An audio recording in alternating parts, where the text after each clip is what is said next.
by the waterfall, the sacred waterfall, protected from outsiders, from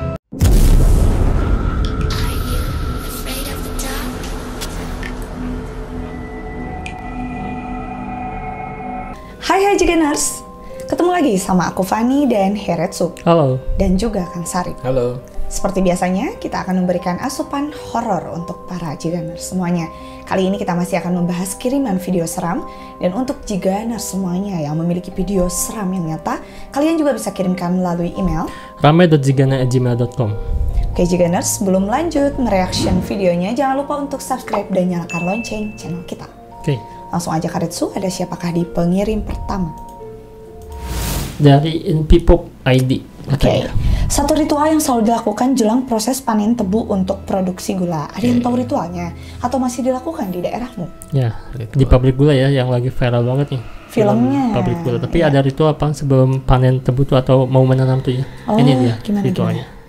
Monopoli dan kerja paksa ya, masyarakat itu diminta anak miliknya itu harus ditanami tanaman komoditi yang digandaki oleh pemerintah kolonial. Primadonanya, ikonnya itu manten tebu itu. Dan itu memang tebu-tebu manten itu untuk pengambilan tebunya itu tidak sembarangan, memang ada harinya dihitung, terus lokasi tebu yang baik itu mana, terus diambil untuk diarah. Kalau itu ditiadakan, ada syarat-syarat yang ditiadakan, itu banyak kejadian-kejadian yang nggak masuk akal mungkin ya. Tangan ini kena rantai jatuh dari atas sampai meninggal. Ya Allah. Oke, ini di Inpipop ya. Ya. Apakah itu cuma sugesti atau jadi kepercayaan itu ya? Jadi kalau misalkan kita meninggalkan jadi sugestinya tuh, pasti bakal terjadi sesuatu. Jadi kan pikirnya tuh pasti terjadi gitu kan ya. Benar sih. Apa emang astral tuh udah apa ya? Mengatur gitu ya, supaya hal buruk itu harus terjadi ada gitu. gitu. Ya. Harus ada kayak gini nih, manten tebu katanya ya. Berarti mantennya pengantin ya? Iya. Pengantin, ya. Dinikahkan tebu tuh gitu ya. Ya. Nah, apakah emang aslinya kayak gitu kan? Emang ada astral yang emang meminta kayak gitu atau emang manusianya emang sengaja dibikin-bikin ya? Iya benar. Kalau untuk ini pasti penjelasan agak panjang ya pemirsa, tapi saya akan coba sesingkat mungkin dan dimengerti sesingkat mungkin gitu ya. Jadi Tuhan itu apa ya? Kata orang Sunda itu menuturkan prasangka umat gitu. Iya, Jadi betul. Tuhan itu mengikuti prasangka umatnya pemirsa. Jadi posisinya ketika kita bermindset seperti itu pasti bakal kun fayakun. Contoh kecil di medis ya, yang menyembuhkan itu sebetulnya bukan dokter, tapi pasien itu sendiri. Dokter itu memotivasi dan mengobati. Kalau pasiennya itu drop terus, ya itu akan susah. Berarti diri sendiri aja dan pola pikir mindset kita itu yang paling utama. Nah, ketika ada di suatu tempat itu ada ritual dari dulunya, dan kalau ritual itu ditiadakan, bermindset akan adanya kayak kecelakaan atau musibah, itu bisa terjadi karena mindset kita yang mendoakan itu. Sebetulnya kalau untuk budaya seperti ini sangat bagus sekali. Budaya ya. Ini budaya. Jadi setiap panen, jangankan tebu gitu ya, setiap panen padi atau setiap panen apapun gitu, kalau di tempat-tempat tertentu itu masih ada yang namanya hajat lembur. Benar. Ya, hajat lembur itu bisa dengan arak-arakan seperti ini, bisa dengan pencaksilat, ada juga dengan dog-dog reak, ada banyak lah dengan kebudayaan gitu. Tapi pada intinya hajat lembur itu adalah syukuran kita kepada Tuhan dan kita makan bareng di sana. Iya, nah gitu betul. Nah, pada intinya itu makan bareng aja yang disyukuri. Maka ketika nyambung dengan ayat yang mungkin agama saya pegang ya, ketika kita bersyukur maka akan ditambah, tapi kita kufur ya itu akan ada azab. Ya itu sinkron lah dengan ayat itu gitu ya. Jadi kalau untuk ini hanya budaya saja, tapi pada intinya syukuran, bersyukur aja kepada Tuhan gitu. Ya sih gitu. makanya kalau misalkan habis panen korupsi ya, jadi bagi-bagi syukuran ke warga ya, habis korupsi itu. Harusnya mah. Jadi bukan punya hasil tani juga gitu, hasil yang jadi udah jadi uang gitu kan ya. Iya betul. Nanti korupsi di ini lah Iya, tapi ini udah dikasih apa ya? Udah dikasih gambaran oleh Sunan Kalijaga gitu ya. Sunan Kalijaga itu punya bapak. Kalau di kita tuh sekarang raja tuh apa ya? Kayak gubernur, bupati gitu ya, pejabat. Dia tuh maling dari bapaknya, terus disebar ke fakir miskin. Ya. Nah itu juga ditolak sama gurunya, tidak boleh hal seperti itu. Jadi tidak boleh kita bersedekah dari hasil yang maling, kayak gitu-gitu. Kalau korupsi maling nggak sih? Wow jelas. Jelas. Lebih dari maling ya. Nah, kayak gitu merugikan aja. juga ya, bukan sekedar merugikan diri sendiri dan korbannya tentunya. Betul. Malahan kan itu kalau korupsi bisa dibilang suap menyuap ya. Iya betul. Ya, dan itu tidak berdosa sih.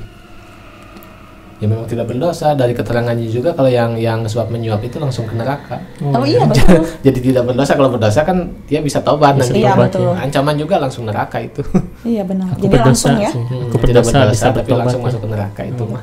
Serem banget juga jangan sampai. Jangan sampai lah. Daniel Pinto menjadi wisatawan pertama yang mengunjungi suku-suku terpencil di Papua Nugini. Dalam perjalanannya selama 3 minggu, Pinto tinggal bersama 10 suku termasuk suku skeleton, crocodile, dan spirit bird. Suku spirit bird ini adalah salah satu kelompok etnis yang berasal dari wilayah pegunungan di Papua. Suku ini dikenal karena kepercayaan dan tradisi yang kuat terhadap roh burung. Pantes ya, Iya. namanya bird gitu ya. Yang dianggap sebagai penjaga dan penghubung antara dunia manusia dan dunia roh. Nah ini sosoknya Bagus ya. Kok dia gak dihabisin gitu ya? gak dimakan gitu ya. Biasanya suka diburu kan? Mungkin bukan kanibal kan. Oh iya ya. Tapi dia pakai topeng itu tuh karena untuk menghormati arwah roh burung gitu. Iya. Oh, ini kalian nih. Tapi ini selamat loh kan, karena kameramen selalu selamat. Iya, Nggak benar. ada videonya sih. Bener. Cita-cita teh harus jadi kameramen. Kayak apa ya, kalau di tentara militer luar negeri itu ada yang kayak gini, tertutup kayak gini nih. Nah tapi yang mereka percaya kan menyembah, bukan menyembah, menghormati roh burung gitu kan ya. Nah kalau Kang Sarip lihat, emang seperti apa sih roh burung itu ya? Jadi penghubung antara manusia dan roh gitu kan ya. Jadi ada di film Avatar mah yang keluar si makhluk nanti karena hutannya dibabat, ngamuk, si burungnya nanti keluar, roh nanti. Jadi memporak-porandakan wilayah Daerah itu. sekitarnya. Ini kalau berbicara untuk keyakinan seseorang gitu ya, biasanya keyakinan seseorang itu terbentuk dari apa perjalanan yang dia lalui di sana. Mungkin untuk agama-agama yang kita peluk 5 besar di Indonesia ini belum masuk ke sana juga karena mungkin ya ini pedalaman. Sehingga setiap kultur daerah di Indonesia dia mempunyai agamanya masing-masing. Seperti di Sunda ada yang namanya Sunda Wiwitan, Jawa ada yang namanya Kejawen, di Dayak juga begitu. Sebelum adanya agama yang 5 besar ini tersebar gitu. Nah mungkin dari perjalanan orang ini dia itu mengaji atau memfilosofikan dari burung-burung itu ya, dengan filosofi burung yang bisa terbang ke sana kemari, dipermudah untuk perjalanan burungnya karena dia punya sayap. Ya kayak gitu-gitu aja mungkin dengan filosofi spiritual yang mereka terima sehingga menjadi suatu agama atau ya pegangan buat mereka gitu ya, betul. Dan tadi juga kan ada beberapa ya, ada yang crocodile, mungkin ada yang ngaji ke buaya kayak gitu-gitulah. Tapi terlepas dari itu Indonesia itu sangat luar biasa sekali dengan kultur ya. Saya itu kalau lihat yang kayak gini tuh suka sedih gitu karena ya kultur budaya kita tuh sangat luar biasa sekali pemirsa. Sehingga saya ketika pentas sering membawakan kostum-kostum seperti ini tuh buat memperkenalkan gitu. Iya benar. Ini Betul. memang tetangga sih. Tetangga apa? Papua Nugini. Iya sih, kan Papua dulu bagian. Oh iya bagiannya. Timor Leste, Papua Nugini kan. Iya. Ya masih budaya masih ya. Ya kultur kita masih se-Indo. Malahan kan Sundaland itu masih Sundaland. Wow. Ya. Ini dari Iqbal Gabuk channel apa nih katanya? Assalamualaikum Karet Sudan Kak Pani juga Kang Sarip. Waalaikumsalam. Salam dari Blitar Jatim. Aku ada video CCTV yang aneh di mana di jam sahur ada suara ledakan. Setelah dicari-cari nggak ada apapun. Tolong dijelaskan Kak, itu apa sih yang meledak? Meledak. Kompor. Kita lihat sahur ini ya, berarti jam subuh nih. Subuh, dini hari. Oke, ini jam ya 3:30 nih ya. Ya. Ini dia lagi lihat velocity nih. Benar. Mau bukber kayaknya, lagi latihan. Benar sih.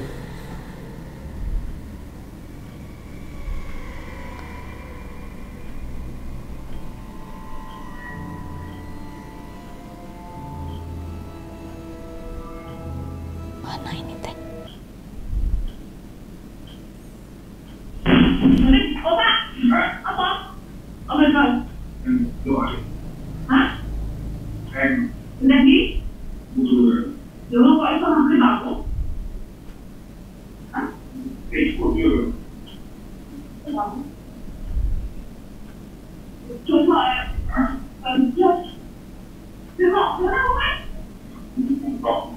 Itu mungkin keras sekali ya sehingga Sampai kaget banget sih tetehnya teh. Ngaceleng gitu. Apa si bapaknya lagi masak ya? Kayaknya di dapur lagi ngangetin apa meren gitu. Iya. Tapi kata bapaknya enggak kok, bukan saya ya. Terus, tapi istrinya kenapa diam ya? Iya. Ya. Nah. Kayak yang jatuh atau apa sih? Astagfirullahaladzim Bapak. Iya sih. Kayak Menggeruduk gitu. Kayak jadi helm ya? dug dug dug. Kayak suara ember juga yang disimpan di atas atau sesuatu yang dari karet gitu. Tapi dia bilang gak ada apa-apa gitu kan. Iya. Tapi apakah emang ada sesuatu di rumahnya, apalagi lagi sahur ya? Oke. Masa ya sih sahurnya ada sesuatu? Tapi yang jelas ini poin positifnya ini lelaki idaman ya, lelakinya masak Iya. Alhamdulillah ya. Main HP ya alhamdulillah dapat lelaki kayak gitu. Makasih. Iya, kayaknya lelakinya kurus nih. Kok tahu? Yang suka masak di dapur emang kurus bener, kok tahu? Iya, chef kan biasanya gitu. Tapi ini ceweknya yang kerja kan? Habis ini tuh. Iya, biasanya gitu. Oh, Jadi iya. guru, nanti kayak ngajar.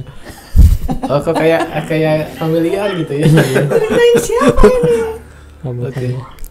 Nah, apakah Oke. emang asra yang bisa meledak-ledak gitu ya? Nah, untuk ini karena ruangnya CCTV-nya ke sini gitu ya, bukan di sumber suara sehingga Iya. saya tidak berpersepsi itu apa gitu, suara apa gitu. Saya juga tidak tahu lah ya. Tapi kalau untuk metafisik seperti ini, kalau ini metafisik ya, biasanya ini kiriman dia datang dengan datangnya itu biasanya geruduk-geruduk kayak gini. Ada yang kayak pasir di kenteng, ada yang kayak gini. Biasanya ini di atap nih. Di atap ya, ya, sih. Betul. Tapi orang yang mungkin berpikirannya logika biasanya di atap kalau nggak tikus kucing. Betul. Tapi beberapa kasus yang saya tangani ya yang datangnya seperti ini tuh biasanya metafisik yang kayak kiriman gitu. Oke. Karena kan kalau kiriman datangnya jam segini, kalau nggak siang hari ya kan? Betul. Siang hari sih biasanya paket mah ya. Pakai Nah, paket. Paket. atau nggak tahu COD. juga sih kalau misalkan memang si bapaknya menjatuhkan sesuatu takut dimarahi. Enggak. Udah dibenerin sumpah. Iya. bukan apa-apa. Baru juga pertama kali masak cenanya udah kecewa gitu kan. Nggak mau pipa seun gitu kan? Iya, semangat Pak. Ini postingan Halmahera Post katanya apa nih? Momen langka dan penuh keajaiban terjadi saat Sultan Bacan Muhammad Irsyad Maulana Shah hendak menyeberangi laut di Pulau Obi. Seekor buaya besar tiba-tiba muncul di perairan dekat dermaga PT Wana Tiara Persada dan mendekati Sultan dengan sikap seolah memberikan penghormatan. Peristiwa ini disaksikan langsung oleh sejumlah karyawan dan staf keamanan perusahaan tambang tersebut. Kira kata buaya tanya. Buaya aja hormat gitu kan ya? Masya Allah, buaya di Hol Sagu bersilaturahim dengan Sultan Bacan. Oh, Itu bukannya mengintai ya? taruh. Apa? Mengintai. Oh iya. Tapi Kang Said juga punya buaya di rumah. Jadi tahu lah gitu. Dan eman. Apa gitu maksudnya gitu kan.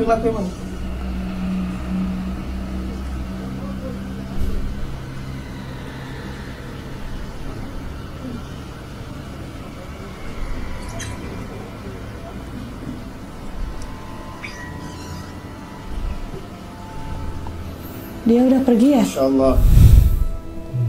Ya takutnya ada orang yang kemarin-kemarin juga yang bisa katanya kan ahli dengan buaya, dia tuh turun ke itunya ke sungainya, Taunya? diambil sama buaya gitu kan. Sedih banget. Tapi banyak sih yang ngaku-ngaku bisa sama buaya gitu kan. Masih saudara katanya sama buaya. Ya mungkin berkomunikasi ya Kang ya. Iya, betul. Tapi apakah emang benar punya kemampuan kayak gitu berkomunikasi sama buaya terus jadi pawang mungkin ya kan ya? Iya benar. Ada di antaranya ada. Oke. Oke. Kalau yang ini? Gimana nih? Kalau yang ini dari segi bahasa tubuh buayanya ya sedikitnya saya tahu ya karena saya juga pernah lah. Benar. Iya, pernah punya. Dan sampai Oh, sekarang pernah punya apa pernah jadi buaya? itu juga. Gak ngerti Iya. gue. Pernah tahu bahasa tubuh buaya itu ya. Kalau yang seperti ini mengintai. Mengintai. Ya, ini- Bukannya kalau mengintai itu si kepala depannya, moncongnya tidak akan terlihat. Jadi hanya Ya. mata saja yang ada Ini ke gitu ya? atas. Ya. Iya. Oke. Ini tuh dia sebetulnya kalau dari segi bahasa tubuhnya ngejar mangsa. Ngejar Ya, ngejar Jepang mangsa mungkin gitu. ya. Kalau misalkan dia betul kalau mengintai itu memang dia diam gitu ya. Ya. Tapi ini ngejar mangsa. Ketika buaya itu kan dia mengintai ketika ada mangsa heg. Terus mangsanya lihat ya. Dia tuh suka lari ngejar. Langsung gitu ya? Ya, karena takut mangsanya Pergi. Nah, ini dia udah paham bahwa ini orang bergerak-gerak gitu ya. Takutnya dia pergi, dia mendekati. Oke. Dan ini tuh setelan mau memangsa. Alah. Ya. Soalnya emang agak kenceng sih ya majunya dari pas tadi saat di kamera masih agak di tengah menuju ke sininya tuh dia tuh kayak percaya diri banget gitu ya kalau ngelihatnya. Coba kalau yang di perahunya gini Salim coba masukin tangannya gitu. Minimal dipegang, diusap gitu ya. Nah gitu. Kalau untuk yang kayak gini dia mengintai aja. Terus kalau yang dibilang apakah ada orang yang bisa pawang dan berbicara, ada orang yang mungkin di YouTuber itu terkenal ya dengan Buaya Rizka. Iya. Nah itu saya di luar akal, di luar nalar juga. Cuman yang jinaknya itu Buaya Rizka aja, yang bisa ngobrol sama Pak Ambo, Pak Ambo kalau nggak salah gitu ya, yang bisa ngobrol sama Pak Ambo itu Buaya Rizka aja. Nah ketika di sungai itu kan banyak buaya nih, Pak Ambo tuh tahu gitu, ini Rizka ini bukan gitu. Sedangkan buaya itu kan gitu-gitu aja. Sama gitu bentukannya kan? Iya. Nah ini luar dari kapasitas. Kan kalau bahasa tubuh hewan itu kita bisa melihat dari bahasa tubuh secara lahiriah. Kalau Pak Ambo mungkin dengan batin itu. Benar. Ya, One heart gitu ya. Betul. Karena Buaya Rizka ini ya jinak ke Pak Ambo tuh. Aneh saya juga, betul. Mungkin masih ada hubungan family. Ya ada juga nih yang viral ya, yang kakek-kakek tuh. Iya itu. Aku tuh. Iya. Dia bilang bahwa buaya ini perwujudan dari neneknya gitu. Iya benar. Pas diusap pun langsung tangannya habis. Iya. Jangan gitu-gitulah.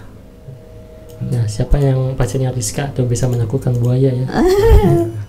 Berikutnya nih ada visualisasi mungkin ya. Jadi kalau yang indigo ke kuburan tuh melihat di sekeliling tuh kayak gini nih kan. Jadi ramai banget kan, kita mah gak bisa ngeliat apa-apa ya. Sepi aja, krik-krik. Iya, apakah benar kayak gini Kang atau bukan ya? Atau cuman visualisasi aja ini dia. Nah.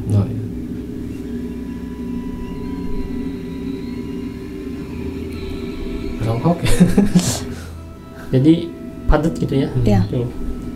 Kayak ngeliatin kita, memperhatiin gitu ya. Kita lewat tuh berarti kita tuh sedang melihat gitu ya. Betul. Dan apakah emang pandangannya seperti kayak gini Kang, atau emang ini bisa ada kayak gini gitu? Oke, jadi sepengalaman saya penglihatan batin seseorang itu mempunyai kapasitas ya. Jadi ada yang mungkin dari standar sampai yang tinggi gitu. Kalau orang-orang yang saya jumpai itu dia melihatnya kayak yang selewat-selewat aja, nggak seperti ini gitu. Tapi ada juga orang yang sudah kebuka hijabnya sama sekali kebuka gitu ya, memang padat seperti itu. Karena ketika kita bergesekan dengan jin gitu ya, kalau misalkan kita satu alam, wah itu udah nggak, kata orang Sunda herin usik gitu. Iya betul. Susah. Kalau indigo seperti yang saya jumpai itu ya kayak yang biasa-biasa aja gitu. Dia paling lihatnya kelebat kayak gitu-gitu. Selewat-lewatan gitu ya. Betul, cuma nanti dibesar-besarkan kayak gitu. Ya, serem sih kalau misalkan mata batin sampai gini. Susah ngebedain gitu ya. Gak sanggup sih, aku mah. Ada pasnya di situ juga sih. Saya juga kan setiap pandangan batin tergantung dari apa ya, basirohnya ini kebukanya tinggi atau enggak. Jadi enggak standby gitu. Oke. Ini dari Asep. Bapak saya. Ini Sunda banget ya. Iya. Asep Cosleos. Iya betul itu namanya. Ini ada aja ya teman-teman Jiganer samanya. Penampakan hantu trotoar katanya. Jadi trotoar ya. Ada apa nih? Oh ini lagi viral nih kan. Katanya hati-hati untuk daerah Rawamangun ada penampakan wewe gombel di sekitar trotoar. Oke. Tuh. Itu tangannya? Ya. Dia muncul. Oke. Padahal ini sempit ya, kayaknya gorong-gorong ya atau apa ya. Tuh. Tapi tangan muncul gitu. Oh berarti kalau misalkan ada bocil ya, dia ditarik yang bocilnya ke sini. Iya, serem pisan. Kayak film Badut IT ya. Oh iya itu. Yang pasti. Iya benar.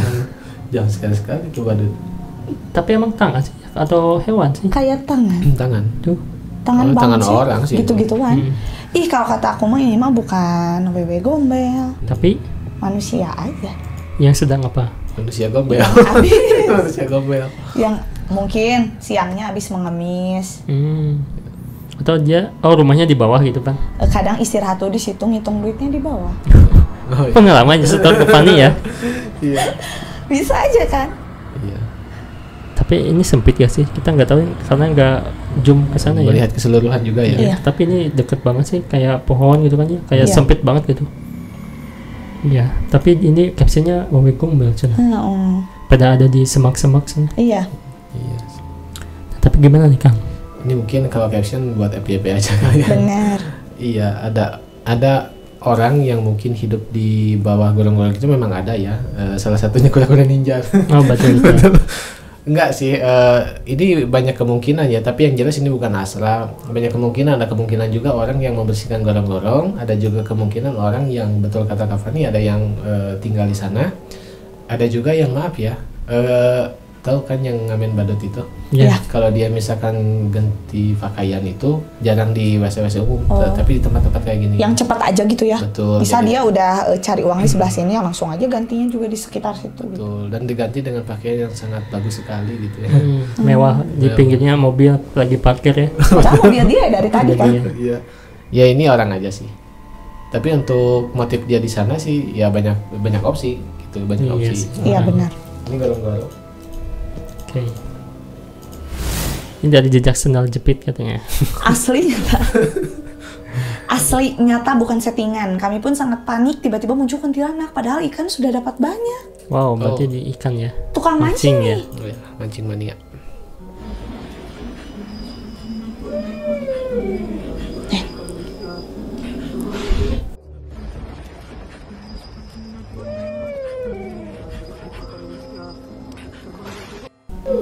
Asik kan mancing lupa sampai maghrib tiba-tiba muncul penampakan.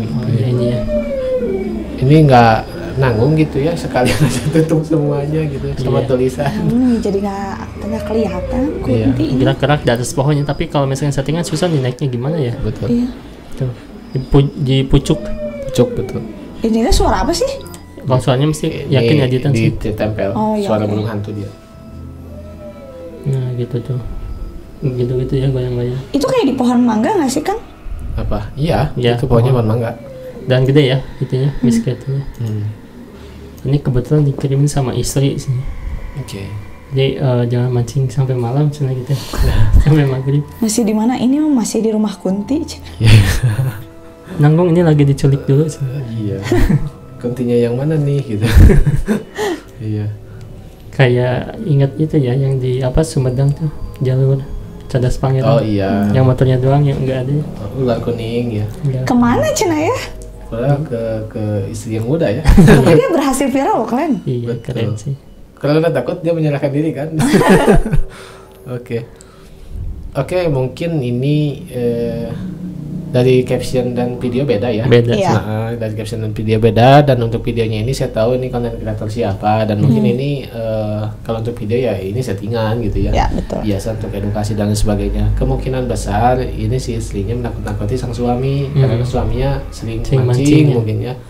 Kalau mancing itu sebetulnya hal yang biasa aja ya kalau misalkan kita sudah mengganggu pekerjaan. Betul. Ya kayak gitu, makanya sering yang komplain juga ya masalah mancing kalau misalkan tiap hari gitu. Nah, kalau seminggu sekali kan kalau libur nggak apa-apa sih. Benar. Mungkin ini istrinya udah jengkel, suaminya mancing, nih ada kunti nih. Nanti kamu tuh diculik Cina Ya sama kayak gitu. Kunti. Padahal video sama caption ini beda.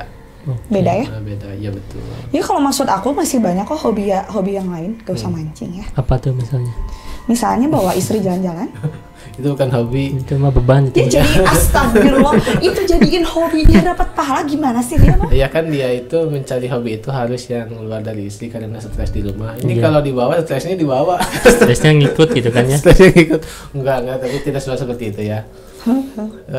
Iya sih, tapi momen-momen itu tuh suami istri mah bedanya jadi malah jadi apa konflik gitu. Tapi kalau pacaran mah wah, kemana-mana tuh pengen Happy gitu ya, pengen Betul. bareng-bareng. Karena itu dibalut dengan bumbu ya, Bumbu beda ya. syaitan dengan gitu ya. Tapi ada yang bilang gitu ya, pemancing itu cuma pemalas atau pengadulan gitu ya. Tapi emang bener. Enggak, kata aku mah. Kan biasanya kalau orang kerja jam 7 pagi, pemancing mah dari subuh Iya, udah berangkat. udah bangun. Dia kesit. Sat-sat dia. Ya, Iya tapi lupa apapun. pulang, itu apa namanya? Bukan Rajin lupa sih pulang sih, karena mungkin di situ juga ada keluarga ya. Loyalitas Ya. nomor utama. Betul. Siapa tahu kan di tempat pemancingan ada keluarga baru juga gitu. Mari ngaliwat sama keluarga baru teh ya. Silaturahmi itu ya. Allah Akbar. Enggak. Jangan kayak gitu ya jika Ya, tidak semua pemancing seperti itulah. Tidak Pemancing itu soleh. soleh. Amin. Oke. Oke Jiganers, itu tadi beberapa kiriman video-video seram dari kalian. Terima kasih, jangan lupa untuk like, komen, dan juga share video kita. See you again.